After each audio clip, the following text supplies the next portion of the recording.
Welcome to Maya Bazaar. Nirmala Gajendran.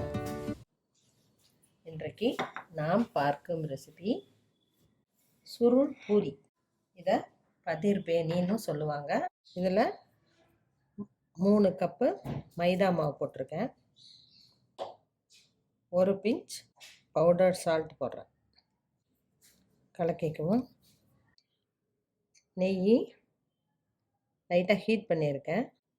Table ஸ்பூன்னா 4 ஊற்றலாம். இதை பெசரிக்குவோம். Bread தூளாட்டம் வந்துருச்சு. இப்படி பிடிச்சா பிடிக்கிற மாதிரி இருக்குது. இந்த அளவுக்கு நெய் விடணும்.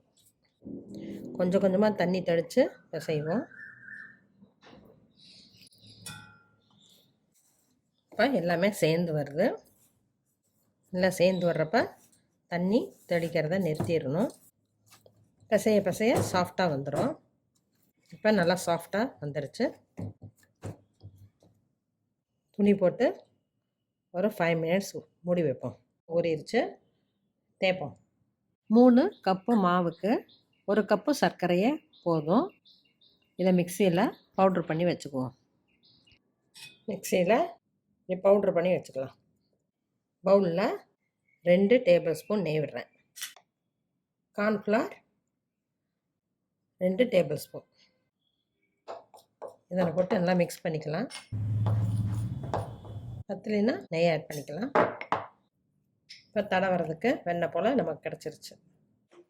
மறுபடியும் ஒரு தடவை பசைஞ்சுக்கலாம். சின்ன சின்ன பால்ஸாக எடுத்து தேய்ப்போம். மைதா மாவை லேசாக அப்ளை பண்ணி தேய்ப்போம். இதே போல் 4-5 தேய்ப்போம். போல் கொஞ்சம் தின்னாக தேய்ச்சிக்கணும். நம்ம க்ரீமாட்டை பண்ணி வச்சா கார்ன்ஃப்ளவர் நெய் பேஸ்ட்டை இதில் ஸ்ப்ரெட் பண்ணுவோம்.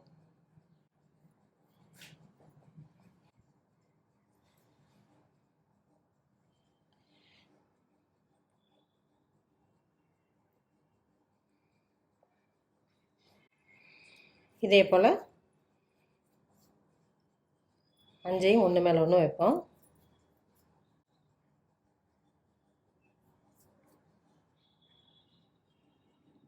இதுக்கு மேலே ஒன்று வச்சு 5 லேயர் வச்சுட்டேன். லேசாக மாவு தூவலாம்.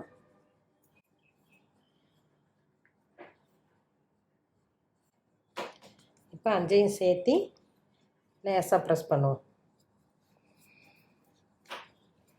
ரொம்ப ப்ரெஸ் பண்ண வேண்டாம்.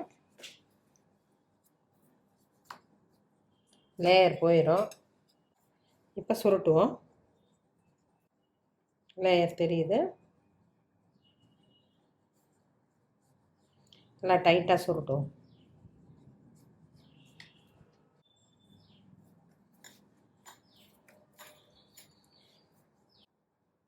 லேசாக தேய்ச்சி கொஞ்சம் நீட்டாக ஷேப்பாக ஆக்கிக்கலாம். இல்லாட்டி ரொம்ப பெரிய பூரியாக போயிடும். இப்போ இதை கட் பண்ணிக்கலாம். சின்ன சின்னதாக போடுவோம். குழந்தைங்களுக்கு கொடுக்குறப்ப கொஞ்சம் சின்னதாக போட்டால் தான் ஒன்று சாப்பிட முடியும். தட்டத்தில் வச்சுட்டு ஒவ்வொன்றா தேய்ப்போம். கொஞ்சம் மைதா மாவை அப்ளை பண்ணி தேய்ப்போம்.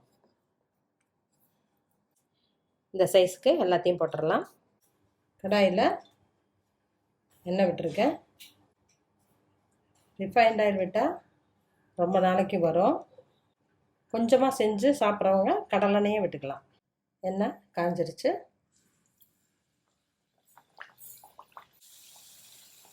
ரொம்பவும் தின்னாக போடாமல் ஓரளவு இந்த அளவு மொத்தமாக போடணும். இப்போ லேசாக செவந்துருச்சு. இது போல் பொன் கலரில் எடுத்துருவோம். மைதா மாவுங்கிறதுனால ரொம்பவும் சிவக்கக்கூடாது. இந்த கலரில் எடுத்துருவோம். நல்லா லேயராக வந்திருக்கு. இது சூடாக இருக்கப்பவே நம்ம சர்க்கரை கோட்டிங் பண்ணிடலாம். இது கோட்டிங் பண்ணாதது எவ்வளோ கிறிஸ்பாக இருக்குன்னு பாருங்கள்.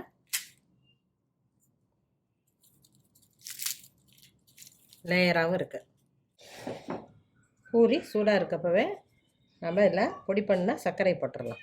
அப்போ தான் எல்லா பக்கமும் நமக்கு சர்க்கரை டேஸ்ட்டு கிடைக்கும்.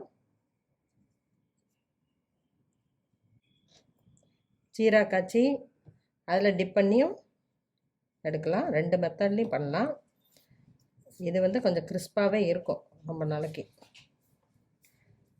ஜீராவில் போடுறப்ப கொஞ்சம் வதங்கின மாதிரி ஆயிரும். சர்க்கரை கோட்டிங் கொடுத்தாச்சு. இதே போல் எல்லாத்தையும் கொடுத்துருவோம்.